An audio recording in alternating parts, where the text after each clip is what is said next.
دیکھو سیم، ہمارے نانا نے 2 شادیاں کی تھیں۔ حنین نے پہلی دفعہ تفصیل سے سمجھایا۔ پہلی بیوی سے امی اور وارث ماموں تھے، جن کی بیوی سارہ خالہ ہیں، پتہ ہے نا ان کا؟ سیم نے اس بات میں سر ہلایا۔ اور دوسری بیوی سے فارس ماموں تھے۔ اب یہ جو دوسری نانی تھی نا، ان کے بھائی اورنگزیب کاردار تھے، ہاشم بھائی کے ابو، یعنی فارس ماموں اور ہاشم بھائی فرسٹ کزن ہوئے؟ بالکل، ہماری امی کے فرسٹ کزن نہیں ہیں ہاشم بھائی، ہمارے وہ کچھ بھی نہیں لگتے ویسے، تو پھر وہ ہمیں کیسے جانتے ہیں؟ اف سیم، خون کا رشتہ نہیں ہے، مگر امی کی سوتیلی ماں کے بھتیجے ہوئے تو رشتہ دار تو لگے نا، اب دوبارہ مت پوچھنا۔ مگر پھر وہ زمر پھپھو کو کیسے جانتے ہیں؟ ہاشم بھائی اور پھپھو وکیل ہیں، ایک ساتھ کام کرتے رہے ہوں گے، اسی طرح شاید۔ تو ہاشم بھائی نے سارہ خالہ کو کیوں نہیں بلایا؟ اف، مجھے کیا پتہ، سارہ خالہ تو ویسے بھی اب کسی سے زیادہ ملتی جلتی نہیں ہیں، اور ہمیں بھی کبھی کبھی ہی بلاتے ہیں۔ پہلے کب بلایا تھا؟ میں تو کبھی نہیں گیا۔ سیم کو تو غم لگ گیا۔ بس چند ایک بار گئے تھے ہم ان کی طرف، بھائی اور میں۔ اب چپ کر کے بیٹھو۔ اس نے بات ٹال دی اور بامشکل سیم کو خاموش کرایا، مگر پارٹی میں آ کر وہ واقعی خاموش ہو گیا تھا۔ یہ اس کی دنیا سے مختلف دنیا تھی، اور اسے بالکل بھی مزہ نہیں آ رہا تھا۔ کٹو، اس نے حنین کے قریب سرگوشی کی، یہ ہاشم بھائی۔ دور کسی سے ہنس کر باتیں کرتے ہاشم کی طرف اشارہ کیا۔ کتنے آرٹیفیشل لگتے ہیں نا، الو، اشارے مت کرو۔ اس نے جلدی سے سیم کا ہاتھ دبایا، البتہ چہرے کے رنگ بدل گئے۔ وہ ہاشم کو دیکھ بھی نہ پا رہی تھی، دل میں خوف الگ، اگر کسی کو پتہ چل گیا تو؟ قصرے کاردار کے باہر چند کلومیٹر کے فاصلے پہ ایک ویران سڑک پہ وہ کار رکی کھڑی تھی۔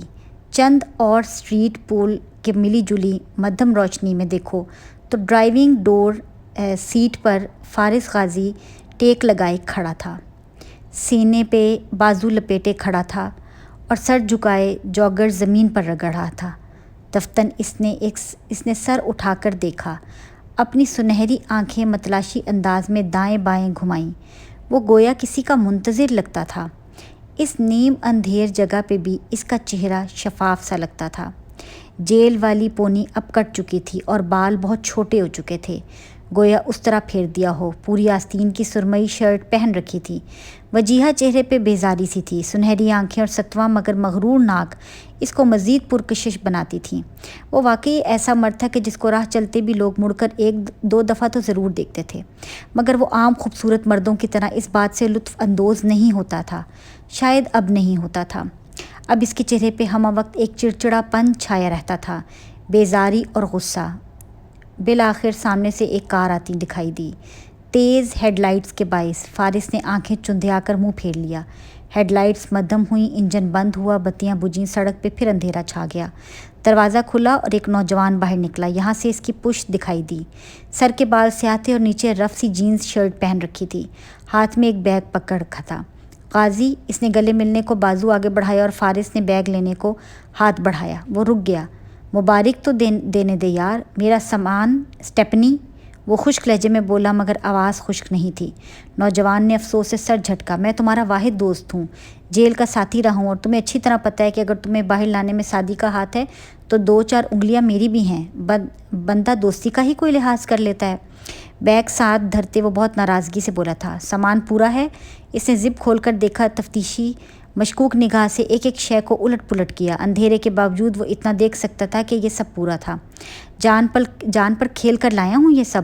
ویسے تم اس کا کیا کرو گے؟ اپنی حفاظت کے لیے ہے، اور کیا کرنا ہے میں نے؟ وہ اب بیگ کو کار کی پچھلی سیٹ پر رکھ رہا تھا۔ اسلحہ اپنے لیے بھی تو رکھو تو چلانا دوسرے پہ بھی ہوتا ہے۔ اللہ کو مانو غازی، ابھی تم جیل سے نکلے ہو، ابھی اس سے پھر یہ کام؟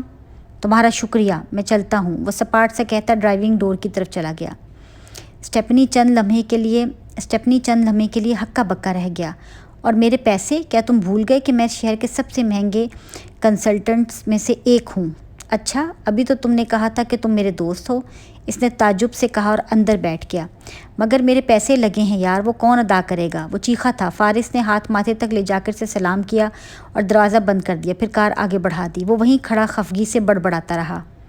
قصرے کاردار کے اندرونی لان میں پارٹی کی رونق جاری و ساری تھی۔ سادی جوس کے گلاس سے گھونٹ بھرتا گہری نظروں سے بائیں طرف دیکھ رہا تھا۔ وہاں شہرین کھڑی کسی سے مل رہی تھی۔ اس نے وہی سنہرا گاؤن پہن رکھا تھا اور ہاتھ میں کلچ کے ساتھ